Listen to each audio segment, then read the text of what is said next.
Trade Sreelekha എന്നുള്ള പേര് വരാൻ കാരണം എന്ന്. അപ്പോൾ അതിൻ്റെ പശ്ചാത്തലത്തിലാണ് ഞാൻ ഈ വീഡിയോ ഇന്നിവിടെ ചെയ്തത്. സല്യൂട്ട് സ്നേഹിതരെ.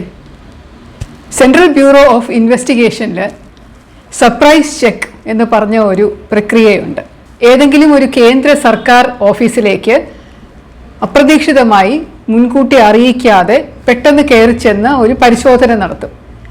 ഈ പരിശോധനകൾ സാധാരണ നടത്തുന്നത് ഏതെങ്കിലും ഒരു ഇൻഫർമേഷൻ കിട്ടിയിട്ടായിരിക്കും, അല്ലെങ്കിൽ ഒരു പരാതി ലഭിച്ചിട്ടായിരിക്കും. CBIക്ക് ചില ഓഫീസുകളിൽ നിന്ന് തന്നെ ചില ആൾക്കാർ പരാതികൾ അയച്ചു തരും. ഓഫീസിൽ ഇന്ന കൃത്രിമങ്ങൾ നടക്കുന്നുണ്ട്, ഈ രീതിയിലുള്ള ബുദ്ധിമുട്ടുകൾ ഉണ്ടാവുന്നുണ്ട് എന്നൊക്കെ പറഞ്ഞ് അവർ അയച്ചു തരും. അല്ലെങ്കിൽ നമ്മുടെ തന്നെ ഉദ്യോഗസ്ഥർ പോയി പല സ്ഥലത്തു നിന്ന് രഹസ്യ അന്വേഷണം ശേഖരിക്കും.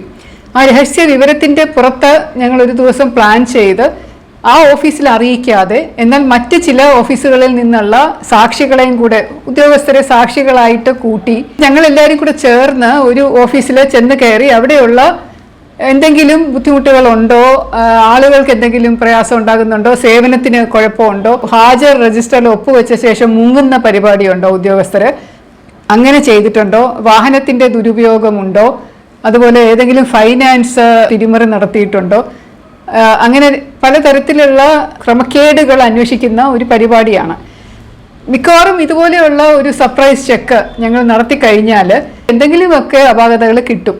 അപ്പോൾ ഈ സർപ്രൈസ് ചെക്ക് എന്ന് പറഞ്ഞ് ഞങ്ങൾ നടത്തുന്നത് ഈ കേസ് എടുക്കാനായിട്ട് ചിലപ്പോൾ പ്രയാസം വരുമല്ലോ. ഒരു ടാർഗറ്റ് ഉണ്ട്, ഒരു വർഷം 30 FIR എടുക്കണം എന്ന് പറഞ്ഞ് ടാർഗറ്റ് ഉണ്ട്.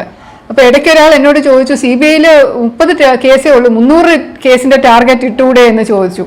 അത്രയ്ക്ക് അഴിമതി നിങ്ങൾ പ്രതീക്ഷിക്കുന്നുണ്ടോ കേന്ദ്ര സർക്കാർ ഓഫീസുകളിൽ? അത്രയ്ക്കൊന്നും ഇല്ല. 30 കേസ് എടുക്കാൻ തന്നെ വലിയ പ്രയാസമാണ്. അഴിമതി മാത്രം അന്വേഷിക്കുന്ന CBI ഓഫീസുകളിലാണ് ഇതുപോലെയുള്ള സർപ്രൈസ് ചെക്കുകൾ നടത്താറുള്ളത്.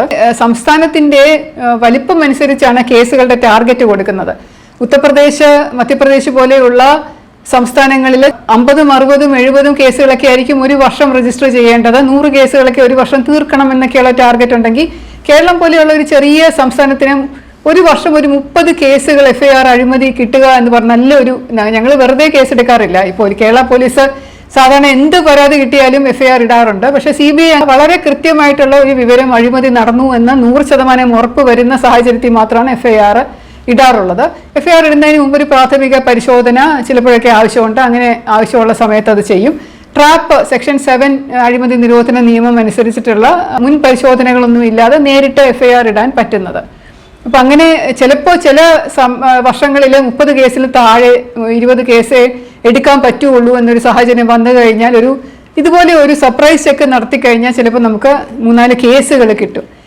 ചെറിയ കാര്യങ്ങളൊക്കെ ഉണ്ട്. ഞാൻ നേരത്തെ പറഞ്ഞതുപോലെ ചിലപ്പോൾ നേരത്തെ വന്ന് അറ്റൻഡൻസ് രജിസ്റ്ററിൽ ഒപ്പുവെക്കും, ആൾ മുങ്ങും, അല്ലെങ്കിൽ അറ്റൻഡൻസ് രജിസ്റ്റർ ഒളിച്ചു വെക്കും. ചില രജിസ്റ്ററുകൾ കാണാതാവുക, അല്ലെങ്കിൽ ഒരു ഉദ്യോഗസ്ഥൻ്റെ മേശയുടെ മുകളിൽ ഇങ്ങനെ 1 വർഷം 2 വർഷമൊക്കെയുള്ള ഫയലുകൾ അയാൾ നോക്കാതെ കൂട്ടി വെച്ചിരിക്കുക. ചെറിയ ഫൈനാൻഷ്യൽ ആയിട്ടുള്ള മിസ്അപ്രോപ്രിയേഷൻസ് കാണുക, അവർക്ക് പറയാൻ പറ്റാത്തത്ര രീതിയിൽ കാശ് എവിടെയെങ്കിലും നിന്ന് കിട്ടിയാൽ എങ്ങനെയാണ് അവിടെ വന്നതെന്ന് അറിയാൻ പറ്റാത്ത ഒരവസ്ഥ വന്നു കഴിഞ്ഞാൽ, അങ്ങനെയുള്ള പല കാര്യങ്ങളും പരിശോധിച്ചിട്ട് അതൊക്കെ ചെറിയ കാര്യങ്ങളായതുകൊണ്ട് ഇല്ലാന്നുണ്ടെങ്കിൽ ആ ഓഫീസ് അതോറിറ്റിക്ക് നമ്മൾ അത് എഴുതി കൊടുക്കും. ഇന്ന കാര്യങ്ങൾ നിങ്ങൾ ചെയ്യണം, ഇതൊക്കെ ഞങ്ങൾ കണ്ട അപാകതകളാണെന്ന് പറഞ്ഞ് എഴുതി കൊടുക്കും. പക്ഷെ വലിയ തിരിമറികൾ കണ്ടു കഴിഞ്ഞാൽ പല ആൾക്കാരുടെ കയ്യിൽ നിന്നും പൈസ വാങ്ങിച്ച് കെട്ടുകെട്ടായിട്ട് എവിടെയെങ്കിലും ഒളിച്ചു വെച്ച രീതിയിൽ അങ്ങനെ ഞങ്ങൾ പല ഓഫീസുകളിലും കണ്ടിട്ടുണ്ട്. ചിലപ്പം വേസ്റ്റ് കൊട്ടയിലൊക്കെ പരിശോധിച്ച് നോക്കുമ്പോൾ അവിടുന്ന് കെട്ടുകണക്കിന് നോട്ട് കാണും. ഞങ്ങൾ വന്നു എന്നറിയുമ്പോൾ, CBI അവിടെ എത്തി എന്നറിയുമ്പോഴേക്കും പെട്ടെന്ന് കയ്യിലുള്ള കാശെല്ലാം കൊണ്ടെടുത്ത് ആളുകൾ കൊണ്ടുപോയി വേസ്റ്റ് കൊട്ടയിലിടും. അങ്ങനെയുള്ള വരുമ്പോൾ നമ്മൾ അന്വേഷിക്കാതെ നിർവാഹമില്ല. അപ്പോൾ അവിടെ ഇരിക്കുന്ന ആൾക്കാരോടൊക്കെ ഞങ്ങൾ ചോദിച്ചിട്ട് നിങ്ങൾ ആർക്കെങ്കിലും കാശ് കൊടുത്തോ എന്നൊക്കെ ചോദിച്ചിട്ട് ഒരു കേസ് എടുക്കാറുണ്ട്. വലിയ എമൗണ്ടുകളുടെ ഒരു പർച്ചേസോ അല്ലെങ്കിൽ വലിയ ചെക്കുകൾ മാറി വെച്ചിരിക്കുന്നു, എന്ത് കാരണത്തിനാണെന്ന് അറിയാൻ പറ്റാത്തതുപോലെ ചില CPWD എന്നൊക്കെ പറയുന്ന സ്ഥാപനങ്ങളിൽ കോൺട്രാക്ടർമാർ വന്ന് നിൽക്കും എഞ്ചിനീയേഴ്സിന് പൈസ കൊടുക്കാനായിട്ട്. അപ്പം അങ്ങനെ കോൺട്രാക്ടേഴ്സ് വലിയ എമൗണ്ട് പൈസയുമായിട്ട് വന്ന് ചെക്കുകളുമായിട്ട് വന്ന് നിപ്പുണ്ടോ, എന്തിനാണ് ആ ചെക്ക്, ഇങ്ങനെയൊക്കെ പരിശോധിച്ച് കഴിഞ്ഞാൽ ചിലപ്പോൾ കേസ് എടുക്കും. എല്ലാ സെൻട്രൽ ഗവൺമെൻറ് സ്ഥാപനങ്ങളിലും ഇതുപോലെ വിവരം ശേഖരിച്ചിട്ട് സർപ്രൈസ് ചെക്ക് നടത്താറുണ്ട്.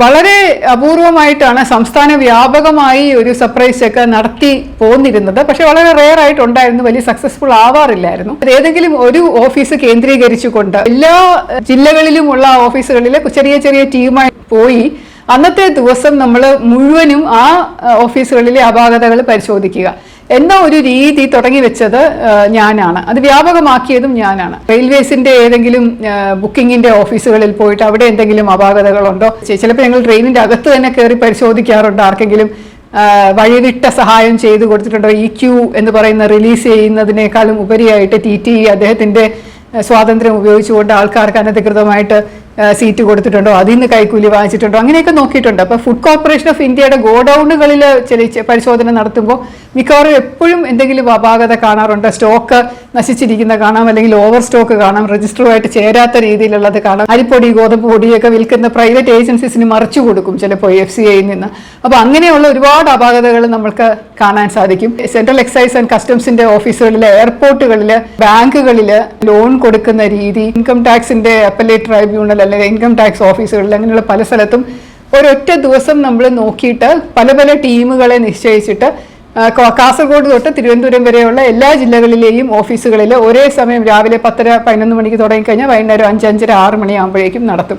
അതിനെ സ്റ്റേറ്റ് വൈഡ് സർപ്രൈസ് ചെക്ക് എന്നായിരുന്നു പറഞ്ഞിരുന്നത്. സംസ്ഥാന വ്യാപകമായിട്ടുള്ള പരിശോധന. സർപ്രൈസ് ചെക്കിന്റെ വേറൊരു പേരാണ് റെയ്ഡ് എന്ന് പറയുന്നത്. ഒരു വർഷം തന്നെ 10-12 റെയ്ഡുകളൊക്കെ വരെ ആയപ്പോൾ കേസുകളുടെ എണ്ണം നല്ലപോലെ കൂടുകയും ഒരുപാട് അഴിമതി പുറത്തു വരികയും ചെയ്തു.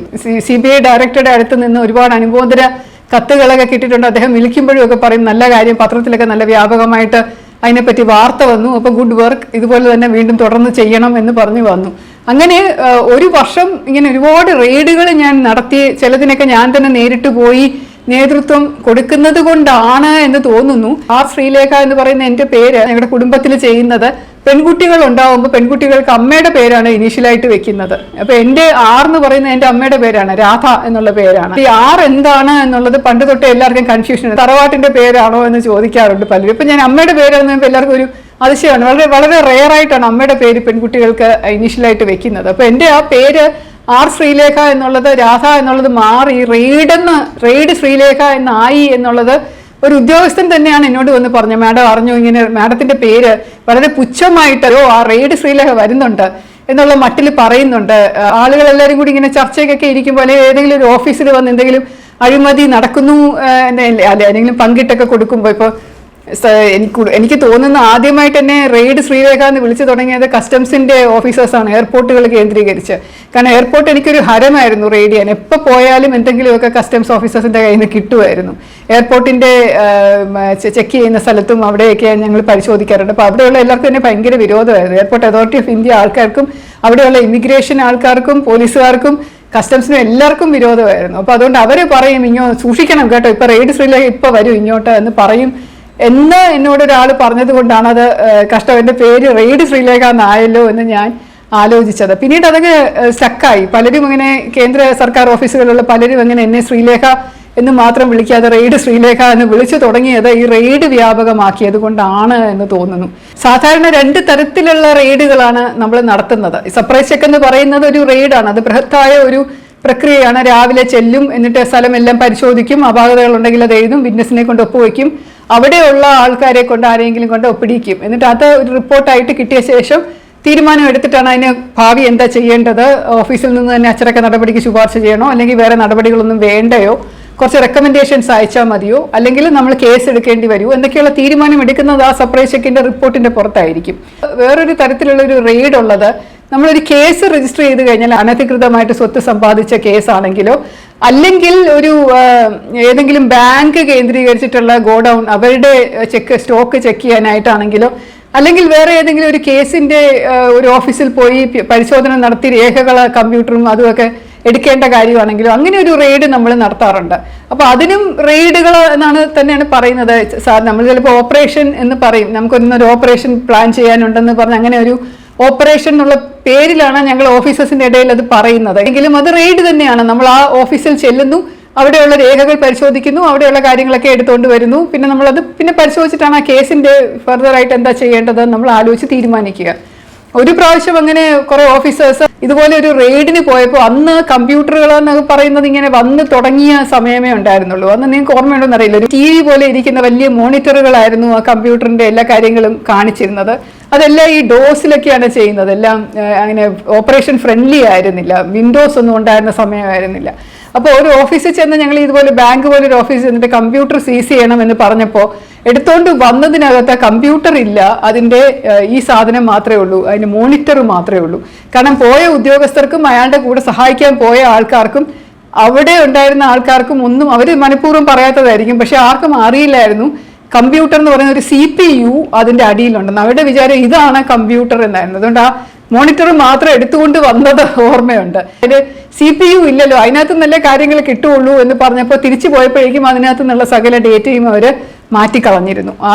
ഇറേസ് ചെയ്ത് അവിടെ കൃത്രിമങ്ങളെല്ലാം മാറ്റി അത് ക്ലീൻ ആക്കി വെച്ചിട്ടുണ്ടായിരുന്നു. അപ്പോൾ അങ്ങനെയുള്ള കുഴപ്പങ്ങളും CBI ഓഫീസേഴ്സിന് പറ്റാറുണ്ട് ചിലപ്പോഴെങ്കിലും. ഞാൻ ഇവിടെ SP ആയിട്ടിരുന്നപ്പോൾ CBIയിൽ വളരെ നല്ല രീതിയിൽ ഒരുപാട് റെയ്ഡുകൾ നടത്തുകയും ഒരുപാട് നല്ല അഴിമതി കേസുകൾ പിടിക്കുകയും അഴിമതിക്ക് തടയിടാൻ സാധിക്കുകയും ചെയ്തു. കാരണം എപ്പോഴും ഇങ്ങനെ ഏത് നിമിഷവും ഇങ്ങനെ CBIക്കാർ കയറി സപ്രൈസൊക്കെ ചെയ്യാം, ഏതെങ്കിലും ഒരു ദിവസം ഇങ്ങനെ സംസ്ഥാന വ്യാപകമായിട്ടൊരു സപ്രൈസൊക്കെ ഉണ്ടാവാം എന്നുള്ളൊരു പേടിയിൽ എനിക്ക് തോന്നുന്നു എല്ലാ ഉദ്യോഗസ്ഥരും വളരെയധികം മര്യാദക്കാരായിട്ടിരുന്ന അല്ലെങ്കിൽ ഓഫീസുകൾ വളരെ കൃത്യനിഷ്ഠതയോടുകൂടി പ്രവർത്തിച്ചിരുന്ന ഒരു സമയമായിട്ടാണ് ആ സമയം മാറിയിരുന്നത് എന്ന് സ്വയം പൊക്കാൻ വേണ്ടി പറയുകയല്ല. പക്ഷേ ഒരു നല്ല ഒരു ടീം ഓഫ് ഓഫീസേഴ്സും കൂടെ ചേർന്ന് നല്ല രീതിയിൽ നടത്തിയ ഒരു പ്രക്രിയയുടെ ഭാഗമായിട്ട് അഴിമതി, സെൻട്രൽ ഗവൺമെൻറ് ഓഫീസേഴ്സിൻ്റെ അഴിമതി ഒരുപാട് കുറയ്ക്കാൻ സാധിച്ച ഒരു ചാരിതാർത്ഥ്യമുണ്ട്.